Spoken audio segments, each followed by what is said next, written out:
Assalomu alaykum, hurmatli amaliyotchi patronaj hamshiralar.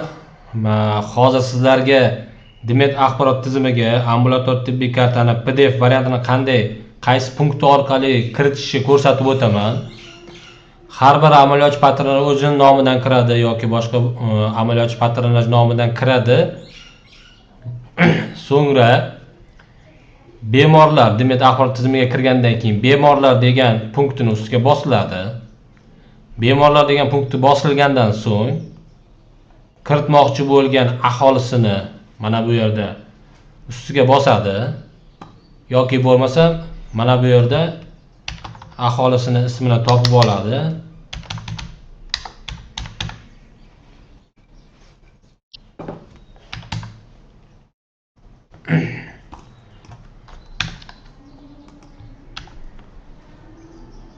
Aholisini topib oladi. Ustiga bosadi. Mana shu fuqaroni oynasi ochiladi. Bu yerda mana bu chekka tomonda 3 ta nuqta bor. 3 ta nuqtani bosgandan keyin bemorning profiliga o'tasiz. Bemor profiliga kirgandan keyin tahrirlash degan joyini bosasiz. Tahrirlash degan joyga kirgandan keyin hujjat qo'shish degan joyi chiqadi. Hujjat qo'shish degan joyga kirib turib o'sha PDF variant qilgan ambulator kartani ustiga bosasiz, qaysi papkaga joylab olgan bo'lsangiz.